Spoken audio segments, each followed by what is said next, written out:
Good morning, स्वागत है आप सभी का अपने यूट्यूब चैनल टीएमसी नॉलेज में। और आज हम देखेंगे दूसरा टेस्ट सीरीज जो बीपीएससी टीआरई 2 के लिए है, यानी कि जो सामान्य अध्ययन के 40 प्रश्न होंगे। तो उसमें देखिए आपके इसमें कुछ मैथमेटिक्स के प्रश्न हैं और कुछ जीके जीएस के प्रश्न हैं, करंट अफेयर्स के भी कुछ प्रश्न रहेंगे इसमें। तो आइए शुरू करते हैं और इसमें देखते हैं। इसका पहला सवाल जो है वो मैथमेटिक्स का है। देखिए मैथमेटिक्स को आप ज़रा हल कर लीजिएगा, इसका आंसर मैं आपको बता दे रहा हूँ। देखिए इसका आंसर, इसका पहला का आंसर जो होगा, दो संख्याओं के अनुपात से संबंधित ये सवाल है कि 5:8 संख्याओं का अनुपात है और प्रत्येक में यदि 5 जोड़ा जाता है तो उसका अनुपात 2:3 हो जाता है। तो ए और बी में अंतर क्या है? तो इसका आंसर होगा 15। तो इसका सोल्यूशन अपने हम टेलीग्राम पे इसको अपलोड कर देंगे, आप वहाँ से इसका सोल्यूशन देख सकते हैं। क्योंकि मैथ यहाँ सॉल्व करने में थोड़ी सी परेशानी होती है, क्योंकि लिखने की प्रॉब्लम है लिखने में। दूसरा जो प्रश्न देख लीजिएगा, ये दूरी और चाल का ये सवाल है और इसका आंसर है इसमें 1/2 इसका आंसर है, यानी कि इसका पहला इसका आंसर सही है। और नेक्स्ट है, देखिए ऐसे सवालों में हम आसानी से देख सकते हैं। देखिए ये ट्रिग्नोमेट्री से सवाल है कि देखिए इसमें देखा जाता है कि अगर tan में ये सवाल इस तरह के रहते हैं तो इसमें देखते हैं कि पहले जिसका पूरा वैल्यू होता है आप उसको मतलब उसको तो आप साइड में उसको अंत में रख दीजिए। tan 45 का मान 1 होता है। इसको छोड़ करके बाकी जो बच रहे हैं पद, उसको हम क्या करेंगे, एक साथ रखेंगे। और इसमें देखते हैं कि ऐसे पदों को साथ में रखा जाता है जिसका मान जो है वो 90 डिग्री हो जाए, लगभग 90 डिग्री हो जाए, और उसके बाद से इसको चेंज करते हैं 90 माइनस फार्मूला के आधार पर, और इस तरीके से इसका ये सवाल बन जाता है। तो ये परस्पर जो है कि ये tan 90 माइनस थीटा वाला जो फार्मूला है उस पर बनेगा। ठीक है, आप यहाँ से देख सकते हैं। और इसका सोल्यूशन भी हम इसमें अपलोड कर देंगे। इसका राइट आंसर इसमें 1 होगा। देखिए यहाँ से इसका राइट आंसर 1 है। नेक्स्ट है कि यदि किसी आयत का परिमाप दिया हुआ है, इसका क्षेत्रफल 150 वर्ग इकाई है, तो इसकी छोटी भुजा की लंबाई क्या होगी? तो इसमें देखिए इसकी लंबाई जो हो जाएगी वो 10 इकाई इसका आंसर यानी कि 10 होगा। और इसी तरह से ये जो है कि एक एपी के भी सवाल है कि समांतर श्रेणी के 12 पदों का योग क्या होगा यदि पहला पद इसमें दिया हुआ है और अंतिम पद दिया हुआ है। ये nवां पद से संबंधित सवाल हैं, सभी काफ़ी ईजी हैं। सोल्यूशन देखने के बाद आप इसे आसानी से समझ लेंगे। एक ताश की गड्डी में से 2 पत्ते खींचे जाए तो उस बेगम आने की संभावना क्या होगी? तो देखिए बेगम आने की प्रायिकता पूछ रहा है, तो इसका आंसर है इसमें देखिए ऑप्शन ए इसका सही जवाब है। तो इस तरीके से ये कुछ मैथमेटिक्स के प्रश्न है। देखिए यहाँ पे ये 7वां प्रश्न है कि त्रिभुज की तीनों भुजाएं दी गई हैं, तो त्रिभुज का क्षेत्रफल निकालना है।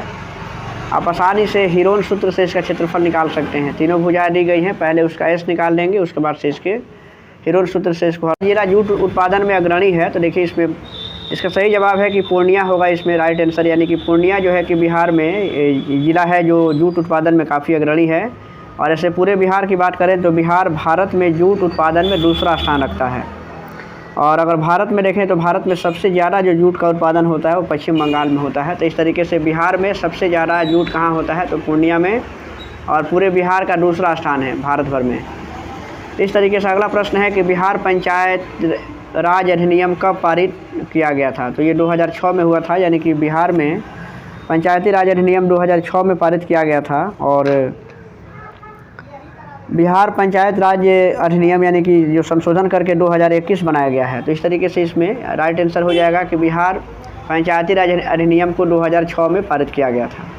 नेक्स्ट है कि कुंवर सिंह के विरुद्ध आरा में अंग्रेजी फ़ौज का नेतृत्व करने वाला पहला सेना नायक इनमें से कौन था?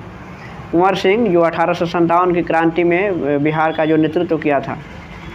तो अंग्रेज़ों के ये आरा ज़िला के थे, यानी कि आरा ज़िला के जगदीशपुर गांव के रहने वाले थे। तो अंग्रेज़ों के विरुद्ध, कुंवर सिंह के विरुद्ध आरा में अंग्रेज़ी फ़ौज का नेतृत्व करने वाला पहला सेनानायक कौन था, इसमें बताना है।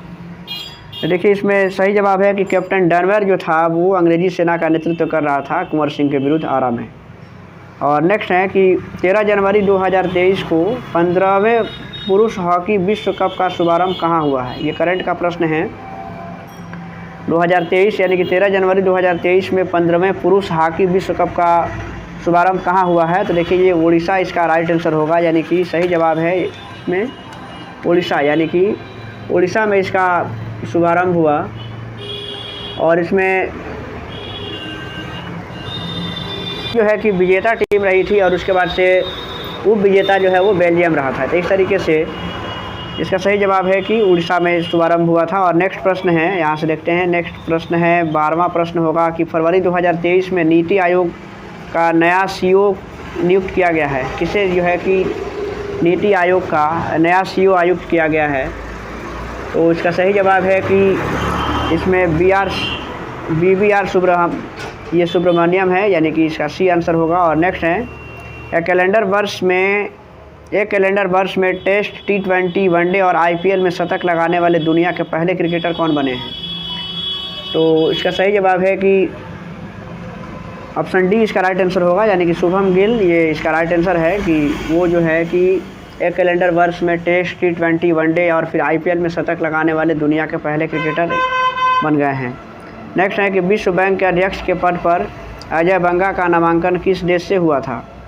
विश्व बैंक के अध्यक्ष पद के लिए जो अजय बंगा है उनका नामांकन किस देश से हुआ था, तो ये बताना है। तो इसका राइट आंसर है कि USA, यानी कि अमेरिका से उनका नामांकन हुआ था। और नेक्स्ट है कि बल की इकाई क्या है? बल की इकाई क्या है, यानी कि बल का मात्रक हम लोग जानते हैं कि न्यूटन होता है, लेकिन अब उसको इकाई के रूप में यहाँ पे देना है कि तो बल का जो इकाई होती है, यानी कि ये देखिए किलोग्राम मीटर प्रति सेकंड होता है। चूँकि देखिए यहाँ पे बल का जो सूत्र होता है, यानी कि बीजीय व्यंजक जो होता है MA, यहाँ पर M जो है कि वो द्रव्यमान यानी कि मास होता है, और A जो है कि एक्सेलरेशन यानी कि त्वरण होता है। तो द्रव्यमान को हम लोग किलोग्राम में मापते हैं और त्वरण को मीटर प्रति सेकंड स्क्वायर में मापा जाता है। तो इस तरीके से किलोग्राम मीटर प्रति सेकंड हो जाएगा, और इस तरीके से हम इसे न्यूटन भी कहते हैं। नेक्स्ट है, ऑक्सीजन के एक अणु का द्रव्यमान है, ऑक्सीजन के एक अणु का द्रव्यमान कितना होता है? तो ऑक्सीजन के एक अणु का द्रव्यमान होता है वो 32 ग्राम होता है। इसका आंसर है इसमें 32 ग्राम। नेक्स्ट है कि अस्पतालों से निकलने वाले जैविक कचरे के निपटान का सबसे अच्छा तरीका क्या है? अस्पतालों से जो जैविक कचरे निकलते हैं तो उसके निष्पादन का यानी कि उसके निपटाने का सबसे अच्छा तरीका क्या है? तो इसका अच्छा तरीका है कि यानी कि उसको जो है कि उसको भस्मीकरण इसका सही सबसे अच्छा तरीका है, जिसके द्वारा हम आसानी से जैविक जो है कि कचरे को निपटा सकते हैं। और नेक्स्ट है कि मध्यम कर्ण में इनमें से कौन सा हड्डी नहीं पाया जाता है? मध्यम कर्ण यानी कि जो कान की हड्डी होती है, जो कि कान में वो कान का जो संरचना है वो 3 चरण में है, यानी कि त्रिस्तरीय उसकी बनावट होती है। तो इस तरीके से इसमें कह रहा है कि मध्य कर्ण में कौन सा हड्डी नहीं पाया जाता है? तो देखिए इसमें इसका राइट आंसर है कि इसमें हैमेट नामक हड्डी जो है कि वो नहीं पाया जाता है, यानी कि इस तरीके से इसका सही जवाब इसमें ऑप्शन डी है। चूँकि स्टेपी जो होती है वो सबसे छोटी हड्डी होती है जो कान में पाई जाती है, और सबसे ये जो देखिए स्टाप्स जो है, यानी कि C जो ऑप्शन दिया हुआ है, ये मानव शरीर की सबसे छोटी हड्डी है जो कान की हड्डी होती है, और इसको स्टापी या स्टाप्स कहते हैं। सबसे बड़ी जो हड्डी होती है मानव शरीर की उसको फीमर यानी कि जो जांघ की हड्डी होती है उससे फीमर कहते हैं, और वो मानव शरीर की सबसे बड़ी हड्डी होती हैं। और ये आप जानते होंगे कि मानव शरीर में कुल 206 हड्डियाँ होती हैं। नेक्स्ट है कि दोलन करते लोलक का गोलक यानी कि 100 सेकंड में माध्य बिंदु से 100 बार गुजरता है, तो लोलक का आवर्तकाल क्या होगा? देखिए तो इसमें इसका आंसर हो जाएगा कि इसमें सही जवाब इसका है कि वो 2 सेकंड इसका आंसर होगा। अब इसमें कैसे होगा देखिए, इसको भी सबसे पहले इसमें हम दोलन की संख्या निकालते हैं। तो दोलन की संख्या जो होती है वो माध्य स्थिति से जो है कि गुजरने वाले जो है कि उसकी जो दोलक का जो गोलक कितनी बार गुजरता है, तो उसको उसमें 2 से भाग करने पर जो है कि दोलनों की संख्या निकल जाती है। क्योंकि 100 बार जो है कि वो गुजरता है, इसमें हम 100 में 2 से भाग करेंगे तो यहाँ से ये 50 इसके दोलनों की संख्या हो जाएगी। अब आवर्तकाल जब निकालते हैं तो आवर्तकाल जो होता है वो टोटल समय यानी कि कुल समय और दोलन की संख्या, तो 100 सेकंड है, दोलन की संख्या 50 है। इस तरीके से ये 50 से 2 बार में ये डिवाइड हो जाएगा, यानी कि इसका 2 सेकंड इसका राइट आंसर होगा। नेक्स्ट है कि अब देखें यहाँ पे अवतल दर्पण से संबंधित कुछ यहाँ पे चित्र दर्शाए गए हैं, यानी कि डायग्राम दिए गए हैं, और उसमें बताना है कि आपतित प्रकाश किरण के लिए आरेखों में से कौन सा सही है। देखिए अवतल दर्पण ये दिया हुआ है और उससे आपतित प्रकाश किरण दिखाया गया है। ये आपका ये प्रश्न हो गया, ये आपके लिए प्रश्न आकृतियाँ हैं कि इसमें अवतल दर्पण है और उसमें देखिए ये जो प्रकाश किरण है वो मुख्य अक्ष के समानांतर आ रही है। चूँकि ये इसका मुख्य अक्ष है और ये इसके समानांतर आ रही है किरण, तो हम जानते हैं कि जब अवतल दर्पण में कोई किरण अगर मुख्य अक्ष के समानांतर आती हैं ऐसे अगर समांतर आती हैं, मुख्य अक्ष के समानांतर अगर आती हैं, तो ये दर्पण से परावर्तन के बाद ये इसके मुख्य फोकस से गुजरती हैं।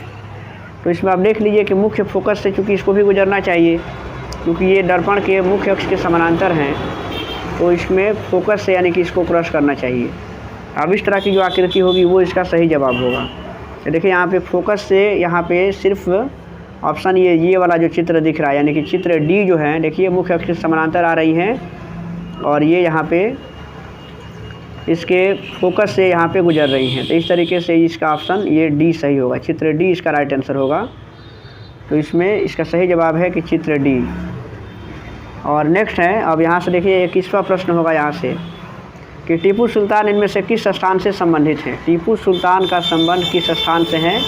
देखिए टीपू सुल्तान जो मैसूर के शासक थे, तो इनका संबंध जो है कि श्रीरंगपट्टनम से है, यानी कि इसका राइट आंसर इसमें ऑप्शन ए हो जाएगा। यानी कि टीपू सुल्तान 1782 ईस्वी में, जी हाँ 1782 में वो मैसूर के शासक बने थे। और टीपू सुल्तान जो हैं कि श्रीरंगपट्टनम में ये जो है कि उन्होंने स्वतंत्रता का एक वृक्ष भी लगवाया था। तो इस तरीके से इनका संबंध जो है कि श्रीरंगपट्टनम से है। नेक्स्ट प्रश्न है कि अंडमान और निकोबार द्वीप समूह में सबसे अधिक ऊंचाई वाली चोटी कौन सी है।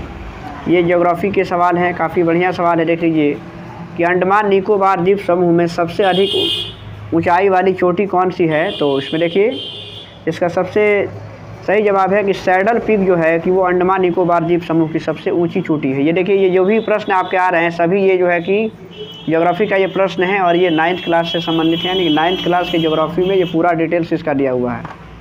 तो इस सैडल पीक इसका राइट आंसर होगा। और नेक्स्ट प्रश्न है अब कि भारत में स्वदेशी आंदोलन किस दौरान हुआ था। स्वदेशी आंदोलन किस काल में हुआ, यानी कि किस, देखिए यहाँ पे ऑप्शन में भी कुछ विद्रोह और आंदोलन के नाम दिए गए हैं। तो स्वदेशी आंदोलन बताना है कि इनमें से किस आंदोलन या किस विद्रोह के समय में हुआ था। तो देखिए स्वदेशी आंदोलन जो हुआ था वो बंगाल विभाजन के विरुद्ध हुआ था, क्योंकि बंगाल विभाजन लॉर्ड कर्जन के द्वारा 1905 में किया गया था। और इसके बाद से भारतीय क्रांतिकारियों ने स्वदेशी आंदोलन का शंखनाद किया था, जिसका मकसद था कि स्वदेशी वस्तुओं को अपनाना और विदेशी वस्तुओं का बहिष्कार करना। तो इस तरीके से इसका राइट आंसर है इसमें ऑप्शन बी इसका राइट आंसर होगा। गुलामों का गुलाम किसे कहा जाता है, ये अगला प्रश्न है। देखिए अगला प्रश्न है कि गुलामों का गुलाम किसे कहते हैं। गुलामों का गुलाम जो है इसमें देखिए गुलामों का गुलाम इल्तुतमिश को कहा जाता है, यानी कि इसका राइट आंसर ऑप्शन डी है। और इल्तुतमिश के बारे में और भी कुछ बातें हैं कि इल्तुतमिश जो है कि दिल्ली सल्तनत का वास्तविक संस्थापक माना जाता है उसको। और अब देखिए इल्तुतमिश जो है कि इल्तुतमिश सबसे पहले वो जो है कि उसको इल्तुतमिश को गुलाम किसने बनाया था। तो इल्तुतमिश सबसे पहले प्रारंभ में मोहम्मद गौरी का गुलाम था, तो इसलिए इसे गुलामों का गुलाम भी कहते हैं। नेक्स्ट है जालियांवाला बाग नरसंहार पर कांग्रेस जांच समिति की रिपोर्ट के प्रारूप लिखने का कार्य किसे सौंपा गया था। जालियांवाला बाग नरसंहार जो 1913 में हुआ था, 1919 में 13 अप्रैल 1919 को, तो उस पर जो नरसंहार हुए, यानी कि बहुत लोगों की हत्या जो कर दी गई थी जनरल डायर के द्वारा, जो गोली चलाया गया था, तो उसमें जांच समिति की जो रिपोर्ट लिखने का प्रारूप किसे सौंपा गया था। तो देखिए इसमें इसका सही जवाब होगा इसमें देखिए सही जवाब है कि महात्मा गांधी को इसका जवाब ये प्रारूप लिखने का जो जिम्मा दिया गया था। और उसमें जो जांच समिति की जो रिपोर्ट थी उसके प्रारूप लिखने का कार्य महात्मा गांधी ने किया था। और नेक्स्ट है कि सौरमंडल में जो क्षुद्र ग्रह होते हैं, यानी कि छोटे खगोलीय पिंड हैं जो 2 ग्रहों के मध्य पाए जाते हैं। देखिए इसमें जो मंगल और बृहस्पति जो ग्रह है ना, तो उनके बीच में जो कुछ छोटे ग्रह पाए जाते हैं, खगोलीय पिंड हैं, जिन्हें क्षुद्र ग्रह के नाम से भी जानते हैं। तो ये जो पाए जाते हैं इनकी उपस्थिति मंगल और बृहस्पति के बीच होती है। इस तरीके से इसका सही जवाब है ऑप्शन बी। और नेक्स्ट है कि महाबलीपुरम के रथ मंदिर का निर्माण किस शासक ने करवाया था। महाबलीपुरम में जो रथ मंदिर है उसका निर्माण किस शासक के द्वारा कराया गया था। तो इसका सही जवाब है कि नरसिंह वर्मन प्रथम के द्वारा जो है वो रथ मंदिर का निर्माण करवाया गया था। और ये जो है कि पल्लव शासक थे एक प्रकार से। और नेक्स्ट है कि बंदी बनाए गए व्यक्ति के मौलिक अधिकारों की रक्षा किस अनुच्छेद के से प्रदत्त हैं। अगर कोई व्यक्ति को बंदी बनाया जाता है तो उसके मौलिक अधिकारों की रक्षा होगी। और ये किस अनुच्छेद में इसका जिक्र किया गया है? तो देखिए, इसमें अनुच्छेद 22 में इसका जिक्र है कि अगर अनुच्छेद 22 में गिरफ्तार किए गए व्यक्ति को 24 घंटे के अंदर न्यायालय में उपस्थित करने का उसको अधिकार दिया गया है कि उसे 24 घंटे के अंदर न्यायालय के समक्ष उसको उपस्थित किया जाएगा। और नेक्स्ट है कि इंडिया डिवाइडेड पुस्तक के लेखक कौन है? इंडिया डिवाइडेड पुस्तक के लेखक कौन हैं?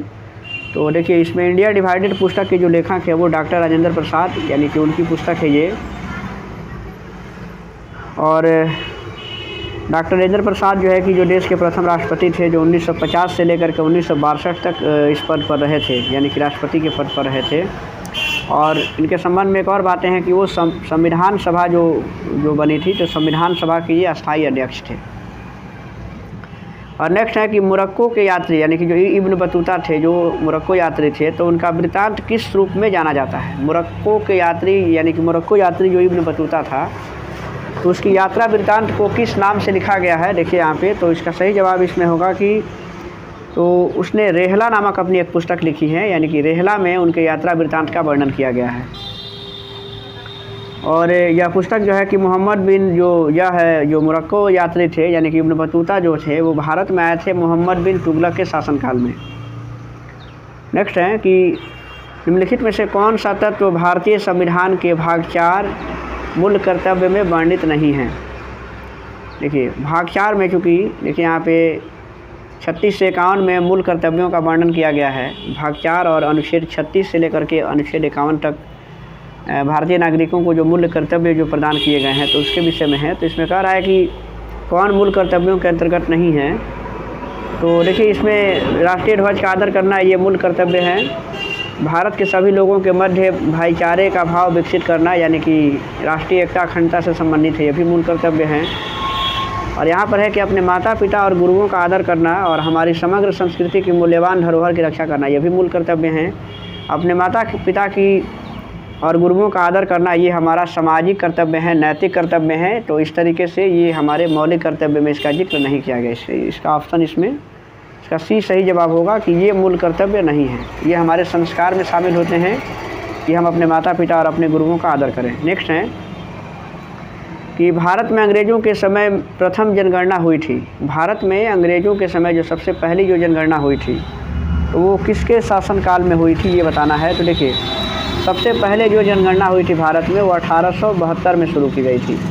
और उस समय जो है कि लॉर्ड मेयो, यानी कि लॉर्ड मेयो के समय में हुई थी। मेयो जो हैं, तो लॉर्ड मेयो के समय में जनगणना हुई थी। और नियमित जनगणना जो भारत में शुरू हुई तो वो 1881 से शुरू की गई थी। यानी कि 1881 से भारत में प्रति 10 वर्ष पर जनगणना का काम होता है। तो इसमें सबसे पहले जो जनगणना हुई थी वो लॉर्ड मेयो की, यानी कि ऑप्शन सी इसका राइट आंसर होगा। और 2011 तक भारत में जनगणना जो हुई है, चूँकि 11 के बाद सभी जनगणना हुई नहीं, 21 में होने वाली थी लेकिन कोरोना की वजह से नहीं हो पाया। तो अब तक जो है कि 15 बार की जनगणना की जा चुकी है। 2011 तक अभी तक भारत में 15वीं जनगणना हुई है। तो अभी जो बिहार में हुआ है वो जातीय गणना थी, ना कि वो भारत सरकार का वो जनगणना नहीं था, वो बिहार सरकार का है, वो जातीय गणना थी। नेक्स्ट है कि निम्नलिखित में से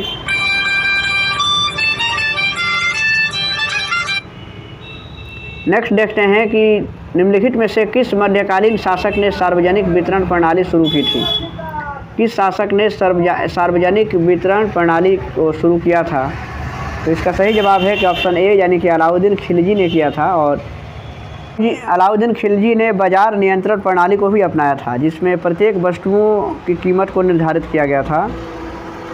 और इस तरीके से इसका सही जवाब है कि मध्यकालीन शासक ने जो सार्वजनिक वितरण प्रणाली शुरू किया था वो अलाउद्दीन खिलजी था। और नेक्स्ट है कि 1946 के कैबिनेट मिशन का नेतृत्व किसने किया था? कि 46 में जो कैबिनेट मिशन जो भारत आया था तो उसका नेतृत्व किसने किया था? उसमें देखिए, उसमें कैबिनेट मिशन का जो नेतृत्व किया था वो इसमें जो सर पैथिक लॉरेंस जो थे वो उसका अध्यक्ष भी थे और उन्होंने इसका नेतृत्व किया था। तो कैबिनेट मिशन में जो 3 सदस्य थे, यानी कि स्टैफर्ड क्रिप्स थे और एक थे एबी अलेक्जेंडर और एक इसमें जो है कि सर पैथिक लॉरेंस थे। और नेक्स्ट है कि अरविंद घोष को किस मामले में गिरफ्तार किया गया था? अरविंद घोष को किस मामले में गिरफ्तार किया गया था? तो देखिए इसमें ऑप्शन है कि अलीपुर बम मामला, कोल्हापुर बम मामले, या फिर लाहौर षड्यंत्र में, या फिर काकोरी कांड में इसको किया गया था। तो इसका देखिए अलीपुर जो बम मामले हैं यानी कि उसमें इनको गिरफ्तार किया गया था। और ये जो घटना हुई थी 1908 में हुई थी। नेक्स्ट है कि नर्मदा एवं ताप्ती नदियों के मध्य स्थित हैं। नर्मदा और ताप्ती नदियों के बीच में से इनमें से कौन से पर्वत या कौन सी जो पहाड़ियाँ स्थित है इसको बताना है। देख लीजिए, तो इसका सही जवाब है कि इसमें नर्मदा और ताप्ती नदियों के बीच में जो है कि सतपुरा की जो श्रेणियाँ हैं, यानी कि इसका ऑप्शन इसमें ऑप्शन बी है, सही जवाब है। और ये जो है कि दोनों नदियों के बीच जो सतपुरा की जो पर्वत श्रृंखलाएँ हैं, तो इन दोनों ही नदियों के बीच यानी कि नर्मदा और ताप्ती नदियों के बीच जल विभाजक का काम करती हैं। और इसके बाद से अगला प्रश्न देख लेते हैं कि देखिए ये साइंस के कुछ प्रश्न हैं, केमिस्ट्री से संबंधित है। देख लीजिए अगला प्रश्न है कि CH2 यानी कि C2H2 की सजातीय श्रेणी एवं IUPAC नाम क्रमशः है, क्या है? IUPAC जो प्रणाली में जो नाम दिया गया है विभिन्न रसायनों का, तो उसमें इसका नाम क्या है? C2H2 है। तो देखिए C2H2 जो सजातीय श्रेणी में जो IUPAC नाम इसका जो होता है वो एल्काइन यानी कि और एथाइन का होता है। तो इस तरीके से एल्काइन और एथाइन इसका सही जवाब होगा। और नेक्स्ट है कि देखिए यहाँ पे जो IUPAC जो होता है यानी कि international unit of pure and applied chemistry इसका पूरा नाम होता है। तो IUPAC नेम भी आपको याद रखना पड़ेगा। बहुत से तत्वों के जो या रसायनों के जो IUPAC नाम जो हैं, हम लोग एल्केन, एल्कीन और अल्काइन का भी अलग अलग IUPAC नाम होता है, तो उसको जानना चाहिए। नेक्स्ट है देखिए इसमें फिजिक्स के प्रश्न है कि दो प्रतिरोधक हैं जो 2 ओम और 6 ओम के श्रृंखला को सीरीज में यानी कि श्रेणी क्रम में जोड़ा गया है और इस संयोजन को 12 वोल्ट की बैटरी से जोड़ा जाता है। तो 6 ओम वाले प्रतिरोधक में धारा का मान ज्ञात करना है। ये अब प्रश्न कुछ न्यूमेरिकल से हैं। और देखिए इसमें दोनों प्रतिरोधों को जब श्रेणी क्रम में जोड़ा गया है तो इसका जो कुल प्रतिरोध हो जाएगा 2 और प्लस 6 यानी कि ये 8 ओम होगा, क्योंकि श्रेणी क्रम जो प्रतिरोध होते हैं उसको समतुल्य प्रतिरोध निकालने के लिए दोनों को जोड़ देते हैं। तो इस तरीके से और फिर जब इसको धारा से जोड़ते हैं यानी कि I = जो होता है वो V/R होता है। तो इसमें वोल्ट का मान क्या है? तो इसमें ये मान है 12 है।